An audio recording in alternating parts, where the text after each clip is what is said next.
This is the story of a company that traces its roots back to Norway in the early 1900s. Over the next 75 years, this company would grow to become the largest reinsurer in the United States and a major force in the global market.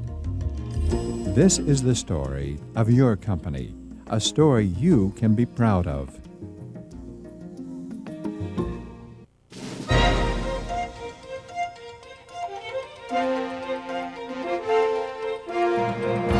I had the feeling I wanted this company to be a company that was so good and had such pride in itself that it was going to make money on its underwriting.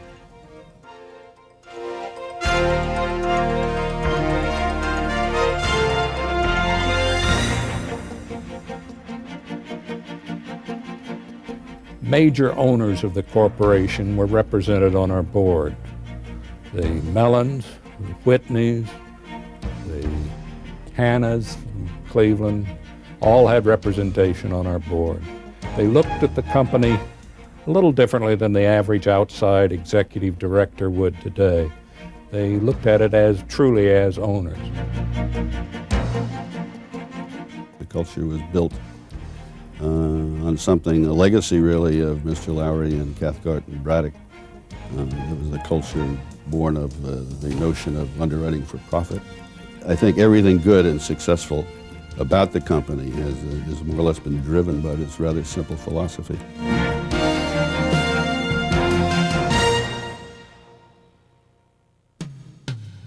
"1996 is a very important year for the General Reinsurance Group. It marks the 75th anniversary of the founding of General Reinsurance Corporation as a U.S. investor-owned company. 1996 also marks the 150th anniversary of the founding of the Cologne Re Group. It's only natural that we pause and reflect on our corporate history, on our record of success. Our reverence for the past as we look to the future is reflected in the Patrick Henry quotation that appears on our annual report and other company literature. Some 220 years ago, Patrick Henry said, "I have but one lamp by which my feet are guided, and that is the lamp of experience. I know of no way of judging the future but by the past." In 1921, General Casualty and Surety Reinsurance Company incorporated with $800,000 in capital. 2 years later, American interests acquired the company, and we became known as the General Reinsurance Corporation. Under the leadership of James G. White and Edgar Bowles, the company adopted two principles: to solicit business directly from other insurance companies and to write no less than 100% of a reinsurance treaty.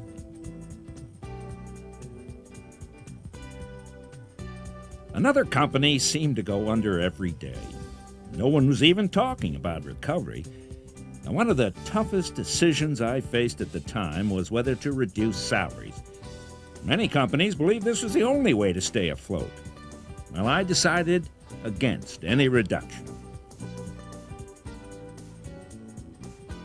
Forced to search for other solutions, we were able to turn underwriting losses into underwriting profits by 1934 and preserve management-employee relations that our competitors envied.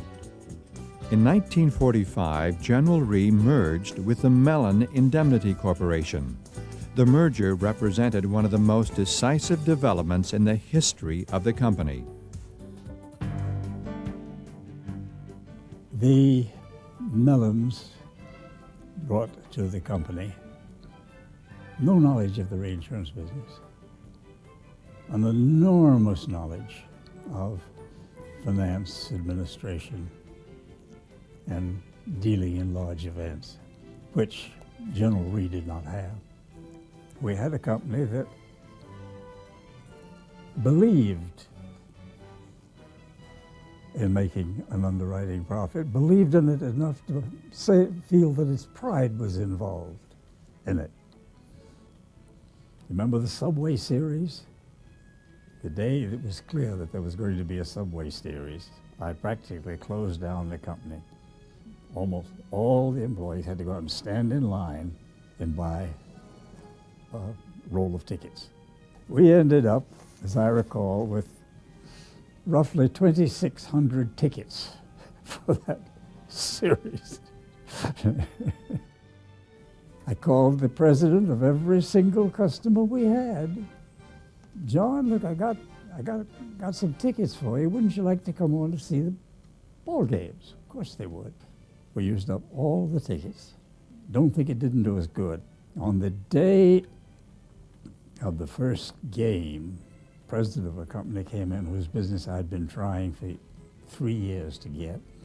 You wouldn't, by any chance, be able to get me a couple of tickets, would you? And I said, well, sure. I pulled open my drawer, and here are 2 tickets, and gave him 2 tickets. We got the business 3 months later. I think what I like best about General Re is the fact that I get the opportunity to interact professionally and personally with the clients. General Re excels by wrapping everything it has as resources, human resources, financial resources, into one.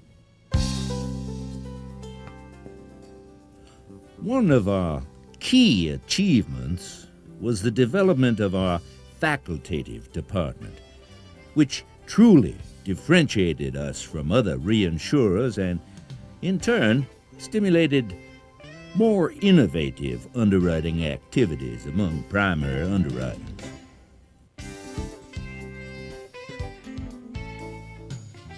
We began our international expansion, first in Canada, and then on to Brazil and Colombia. Within a few years, General Re was active in London, Sweden, Switzerland, and Australia. We had international operations in the group dating back to the early 1960s. But as we began to think of our strategy from 1990 to the year 2000 and beyond, we realized we had to spend more time, more resources thinking about international. We entered Argentina. We started to open branch offices across Europe and across Asia, particularly in Singapore. At the same time, we started to look for other partners we might be able to align with to expand our international operations. And one of the key targets of that thinking from very early days was Cologne Re.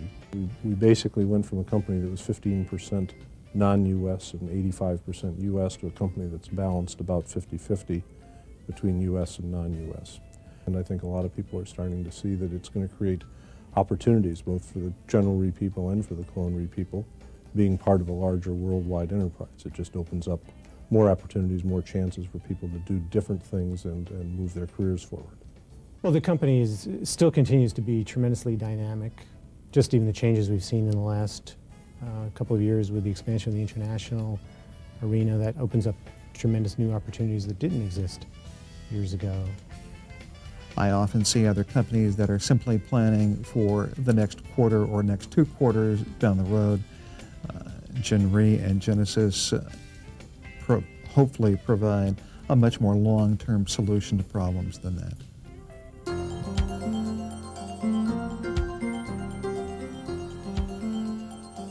The General Re culture 25 years ago was much as it is today, I think, at least as far as our basic philosophy was concerned.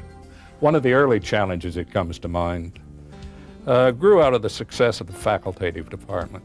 During the 60s and into the early 70s, the department was growing very rapidly. We reached the decision that we should start a ground-up, in-house reinsurance training facility. This we did with great success.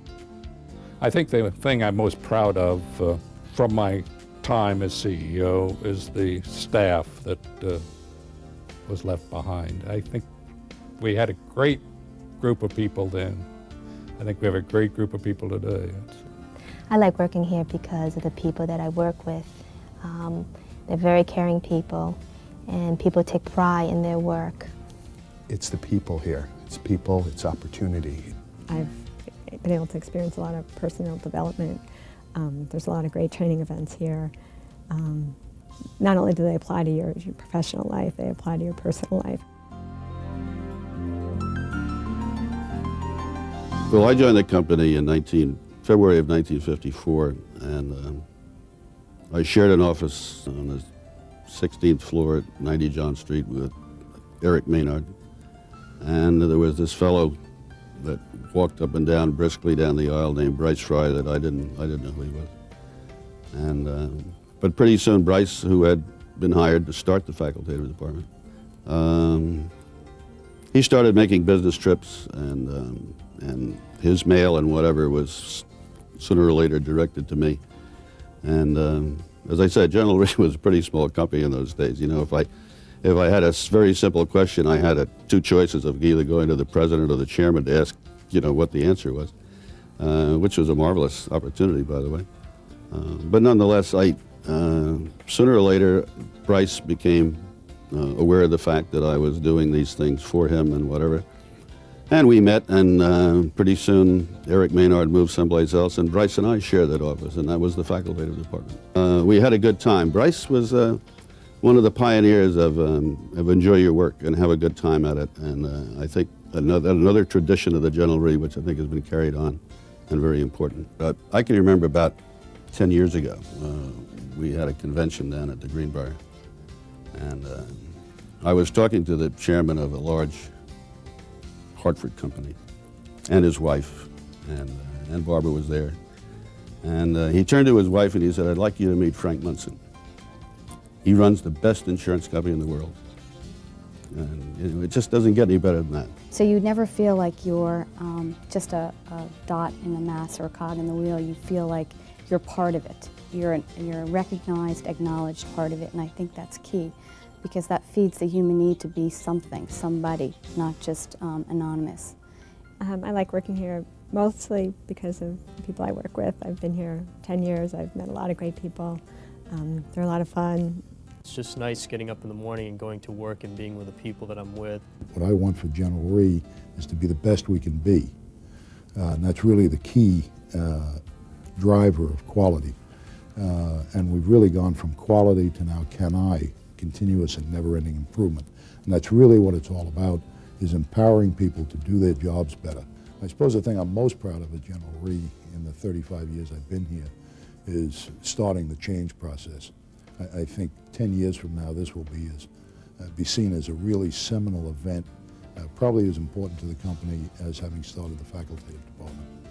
The fact that there is always a need and the desire for bettering oneself, constantly seeing growth, that to me as a personal goal is something I've always strived for. People keep becoming more and more innovative, becoming more and more challenged. That's what they tell us, to challenge yourself. And one thing everybody, whether it's professional or personal, you want to do is improve, and you want that to be a continuous effort. So I think that management and even my associates all try and improve every day on what we do now, just because you always want to do better. One of the main reasons I enjoy working for General Re is the fact that we're a community-oriented organization. We make contributions to organizations like the Urban League, which has enabled many people, including myself, to enhance their skills. The reason we are changing from primarily a product focus to a client focus is really a means to achieve our goal. Some people get confused and think it's in and of itself. That is not the case. It is our way to reach our goal, to best assure that we continue our record of success and maintain the leadership in North America that we have accomplished over the last 75 years. We have very competitive, very sharp and smart associates at General Re, and it really drives the competition to be the best we can be individually and the best we can be collectively as a team, as a business unit, as a corporation. And without that, we could have not taken on the change transformation process that we are in the middle of today. I think the team effort is pushed by upper management, but it's everywhere, and I think it's just part of the culture. We're encouraged to create and come up with solutions and different ideas. And those ideas are not only encouraged, but they're often used, certainly respected, but often used and implemented. Yesterday's success, in a very real sense, is only a ticket for tomorrow's competition. Fortunately, at General Re, we entered tomorrow's competition in terrific shape. We've got the best reinsurance team in the business, 3,400 people around the globe. We have a strong balance sheet, a record of integrity and client service, and a roster of some of the most wonderful clients in the world. We have a terrific 75-year record of success, and I thank each and every one of you who have contributed to that success, and I look forward to working with you in the years ahead. I have a belief that a corporation has a personality just as much as an individual has, and that the personality of the corporation is going to have a very large effect on its fortunes. Finally put together a core of people who believe the theory that as a matter of personal pride, if you were going to underwrite risk, you were going to do it well enough to make a profit out of it. There are only two things to the reinsurance business, and that's people and money. And fortunately, we have a great deal of both. The success of the General Re is about people, so therefore I suggest that perhaps we might have a new slogan like, people having fun being the best. It's been my pleasure to be associated with a company and a corporation that are viewed as the Cadillac of their industry. There's a certain sense of family, and in that sense of family comes a general concern for other people. Everybody can be what they want to be and who they want to be. I would describe General Re as the premier underwriting reinsurance company in the United States. Well, Gen Re, in my opinion, even when I first came here, has been known as like the Tiffany of all insurance companies because we are so good at what we do. General Re is the very best reinsurer in the country, or in the world.